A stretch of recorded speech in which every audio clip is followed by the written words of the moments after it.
Welcome, everybody, to the Friday, December 6th, 2024 Who's the New Number Two episode of On Iowa Politics. This week on the podcast, we speculate on who Governor Kim Reynolds will pick as her new lieutenant. Joni Ernst is asked about President-elect Trump's Department of Defense nominee. And hey, that election is finally and really for reals over. Hello, everyone. I'm Erin.murphy, the Des Moines bureau chief for the Gazette in Cedar Rapids.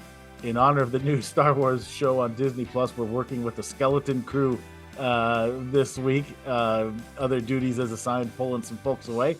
But we do have with us Gazette Deputy Bureau Chief Tom Barton. Hello, Tom. Hello, Erin.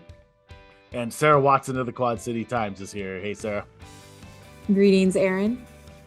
All right, let's jump right into it. And let's start this week by once and for all putting Iowa's 2024 general election to bed, because this past week, the state canvass board met on Monday and certified the election results, including some recounts. And so that means, by the way, that Eastern Iowa's first congressional district election is finally settled. Sarah, the Republican incumbent Congresswoman Mariannette Miller-Meeks, held on once again. So she's going back to Congress after another narrow win. How much did the recount change the results there? Yeah, so after the election, Mariannette Miller-Meeks was ahead by about 802 votes. And according to your wonderful story, the canvass board confirmed Miller-Meeks's victory by 799 votes. So only about 3 votes. Actually, in Scott County, Bohannon picked up a handful of votes. So I'm sure that there were maybe a few changes between the candidates. Some picked up a couple votes, lost a couple votes, so it evened out to only be a difference of about a handful of votes. Yeah, so that's, I mean, and look, for the loyal listeners know we've talked about this every step of the way, and we talked about how our experiences have taught us from covering past recounts that the needle just doesn't move very much. And boy, did that ever come true. It literally changed by a net 3 votes, not quite enough to make a difference there in the outcome. And you had another one there in Scott County too, right, Sarah? A legislative election went to a recount. Yes, that was House District 98. So incumbent Democratic Representative Monica Kurth fended off a Republican challenger, Nathan Ramker. So there were about 13,000 votes cast in that race. So yeah, so she was ahead by about 45 votes on election day. Nathan Ramker requested a recount, and they ran all the ballots through the machines again, and they came out to be like within one, like there was a change of about 1 vote. And so the candidate board, recount board decided, let's just go ahead and go with the election night tallies since it changed so little. Another and so the board of supervisors actually didn't have to recanvass those results because the board just went ahead with the I didn't even know unchanged. that was an option. That's interesting. Okay. Yeah, yeah. So, but one other interesting thing about that recount, there's one board member who she has some experience being on recount boards before. She was on a 2022 close House District recount in Scott County, and she had really advocated for the board to do a hand recount, and it was she just couldn't convince the other 2 board members to do a hand count, and the Secretary of State had handed down guidance not to do a Right. hybrid machine and hand count. You had to do all one way or the other. Yep. Right, right. And so she could not convince the other folks to do a hand recount. And so she said she would like to advocate for some changes in state law to allow a hybrid recount, because she actually declined to sign off on the recount report because of that lack of an option. She said that the recount otherwise like went well, but she wasn't surprised by the outcome because she felt like, well, we're doing a machine recount of a machine count. So it's unsurprising that the result would change. And she really felt like there needed to be fewer barriers to doing a hand check of the initial machine count. Yeah, that's interesting. I will say that, and who knows how it would or that will be received, but ultimately, but I will say, based on what I know, that's going to be a difficult sell. Because starting with, as you mentioned, the Secretary of State gave that specific guidance that so he clearly believes the county should not have the option to do those hybrid sorts, and part of the reason for that was part of the issue that they ran into 4 years ago, and Tom is nodding his head because of the uh, painful memories flooding back to him right now from the first Mariannette Miller-Meeks recount, where some counties did that, and that created its own challenges. So I think that's going to be a tough sell to the legislators. It'll be interesting to see if there's any traction for that idea, but Yeah, Erin, I'm curious. So you were at the state election board meeting where they certified the results, and I know that Secretary of State Paul Pate was asked questions afterward. Did he say anything about proposed legislation that he plans to present to lawmakers about that recount process and Iowa's recount laws? Yeah, he did. That's a good question. He talked about, well, first of all, he wanted to re-emphasize the need to something that he has been talking about, which is the need to streamline exactly some of this stuff and make it consistent across all counties across the state. He had already asked the legislature to do that. There was a bill at one point that would have done that. They ultimately didn't advance that bill, and so they didn't get done in time for this election. So he did talk about wanting to tackle that again. And I can't remember if he said whether he plans to introduce a bill again or whether he's just going to discuss it with leaders and let them introduce the bill. But he does want to address that, again, streamlining and clarifying the recount process, so that he doesn't have to issue guidance like Sarah said, that it would just be state law that it has to be done this way, and that all counties approach it the same way. So yeah, so that'll be something we'll be watching for. And then he also talked a little bit about and this is a separate topic we won't get into on this podcast today, but maybe more down the road. He also talked about legislation dealing with the separate issue of the potential non-citizen voters and that whole directive that he gave to county auditors for the election. So we can probably watch for, we should have some elections bills at the Capitol this year. That'll definitely be one of our stories in our preview series. If our listeners remember those, we'll be talking more about that in the coming weeks. Sarah, before we move on, was there anything else from the Scott County recount there? Or did we get to those were the main points? Yeah. All right. Yeah, like we said, not a lot of movement. It was interesting. I mean, we talk about those state house recounts. There was other ones across state too that we mentioned in previous podcasts in Polk County, and then just outside a little bit of Polk County, a little bit of, I think, is it Jasper County that Nate Bolton's district pulled in.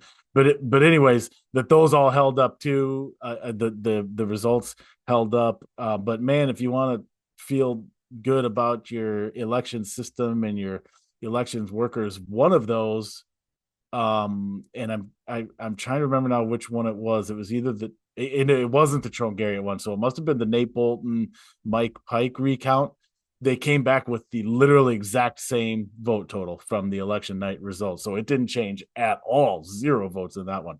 And talk about a net 3 here in the Congressional District, and just 1 in the Monica Kurth one. So it was a good recount season for the election workers. The results held up.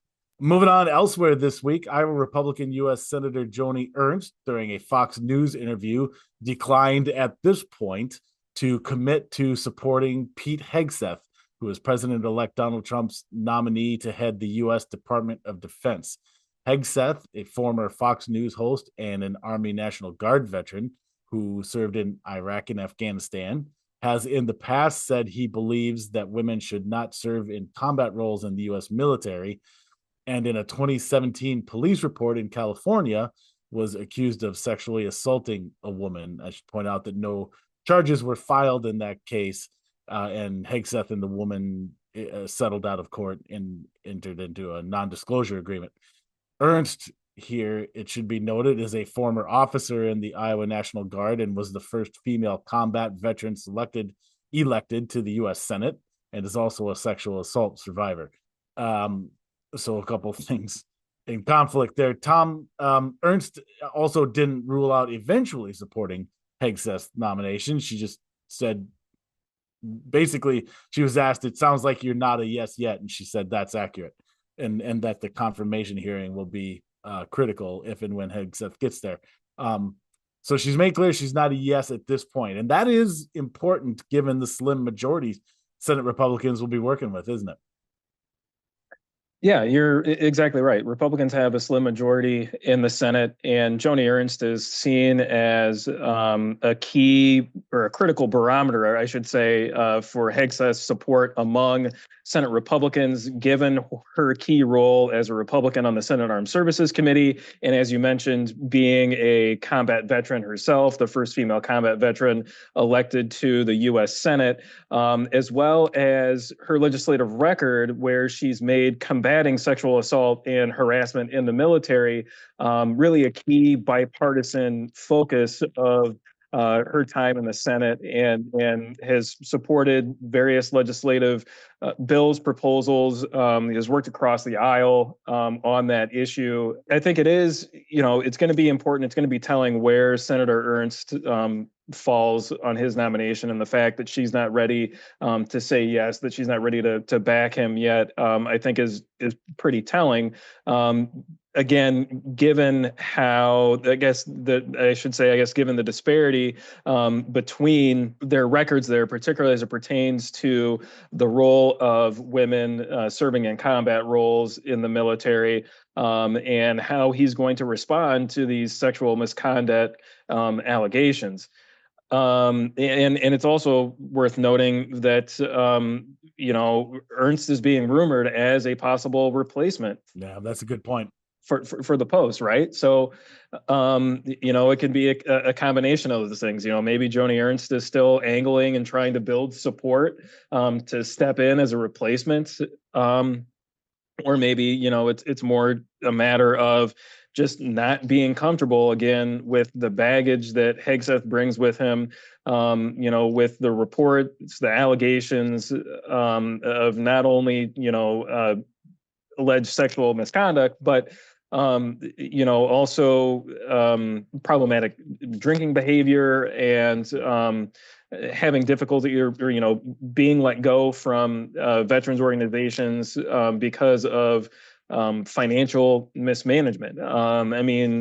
Large glaring red flags for a cabinet pick, especially this cabinet pick, the pick for somebody to lead the Defense Department, someone who, right, as national news outlets have reported on these developments, will have access to nuclear launch codes. And, do you want somebody who reportedly has, a drinking problem, and who has been unable to successfully run successful veterans, right, organizations? Do you really want him, directing the most, the largest, most lethal fighting force on the globe? Yeah.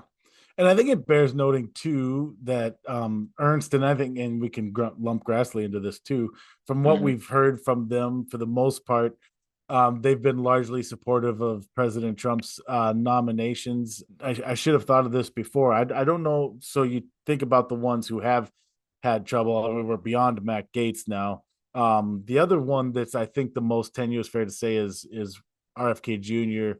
for Health and Human Services. I can't remember if Senator Ernst and or Grassley have commented on those ones on RFK Jr., but I know that they've been largely supportive of the others. So it's not like they've been roadblocks by any means. That this is one that Senator Ernst is at least at the very least, she said, taking her time with. She said the vetting process will continue. So, right.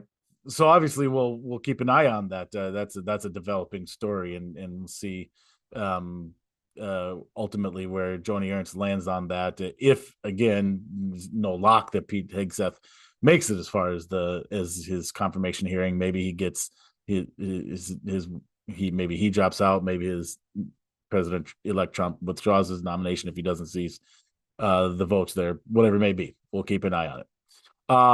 Lastly, this week, we are all awaiting Governor Kim Reynolds' announcement of her next lieutenant governor. So in that meantime, I spent some time talking to dozens of Iowa political insiders to find out what they're hearing about the possible pick. My story's online now as we sit here Thursday afternoon. It just went up this morning, so check that one out. I don't want to give away too much of the farm because I'd like you to check that one out. But the one thing I will say here is that it was interesting in that while there wasn't a consensus pick or prediction from all the people that I talked to, the one thing that I did hear a lot, and this is reflected in the story, was the belief that there's a good chance that the pick comes from outside government. So that was interesting. So not a state legislator or not an agency director. There was a lot of people who either believe or have heard that this pick could be from someone outside of the political sphere, maybe a leader in business or agriculture, for example. So while there was no consensus pick, and the other thing is, it does appear that Reynolds and her staff are playing this one pretty close to the chest. I heard a lot of, I really don't knows. There were a few names that did come up more than others, and those are reflected in that story. Again, I encourage you to check that out. It was Thanksgiving, guys, when Governor Reynolds said probably within a couple weeks, and that's been a week or so. So we're probably getting closer. Maybe next week we'll have a name. Who knows when you listen to this podcast? Maybe it even happens over the weekend.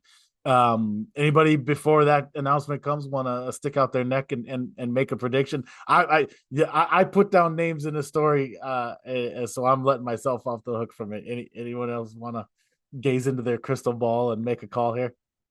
I'll just say that, I mean, you're right that the governor's office is playing this close to the vest. So I was at the Iowa Taxpayers Association annual tax symposium where the Governor Reynolds was presented an award by the ITA. And beforehand, I was chatting with a person from the governor's office who, essentially said, "Your guess is as good as mine." It seems like there's only just a handful of people who are involved in that decision-making process and are in the loop and in the know. So the governor is definitely playing this one close to the vest, and you can understand the reasons why there. I can tell you one name that had been floated by some people who said that she is not interested or is not being considered, and that's Debbie Durham. She was also at the Taxpayer Association symposium, and I asked her a quick question about that after she gave a presentation talking about the Iowa Economic Development Authority's strategic approach to development in the state, and talked about tax incentives and shared some suggestions for different ways to kind of reform or streamline the tax incentives that the state provides to better promote different industries and development in the state. And I said, your name had been floated out there as a potential pick for lieutenant governor, and she just simply said no. No. That sounds very Debbie Durham. I believe that. But I mean, I don't want to give too much away because I want people to read your story. But I think that there is probably a good chance, since the people you talk to were talking about Reynolds looking at somebody outside of government. I think the suggestion or the name being floated out there of Emily Schmidt, the general counsel for, and I apologize profusely if I'm going to mispronounce this because I probably will, Suck-Up Manufacturing. I think it's. I knew exactly what you're feeling because I'm not confident either. I think it's Suck-Up. I think you're right. Shame on me for not knowing that. Well, and shame on me being a Cyclone fan for not knowing this, because I mean that's right. They're a big sponsor. They're a huge sponsor, and their name is all over that campus. So yeah, I'm sorry. I apologize profusely. But anyway, I think that's, I think that there's probably some merit to that, given, not only her involvement with the family business, but her service on various state task force. She served on the was it Empower Rural Iowa task force. Yep. She served on the child care task force as well. Chaired that one. That's right. So, has worked very closely with the governor and the governor's office on initiatives that, are near and dear to the governor's heart, and, has been involved in Iowa Republican politics. So I think that pick makes sense just based off of the feedback that you received from the, 24 or so political insiders that you talked to for the story. Yep. Yeah. And it kind of aligns with again, what I heard from people is that the governor will be looking for someone that she knows that she's comfortable working with. And if it's someone outside of politics, there's someone who she has worked with. So yeah, that's definitely an interesting one. I agree. Sarah, who's your lockdown guarantee pick? Oh gosh, I have no idea. But I did look up, try to find out how to pronounce the name of that company. Oh, okay. So I found on the cyclonefanatic.com, somebody posted a YouTube video, and it seems like it is pronounced Sukup. Sukup. Okay. There we go. I would not have guessed that. We all learned something together here today.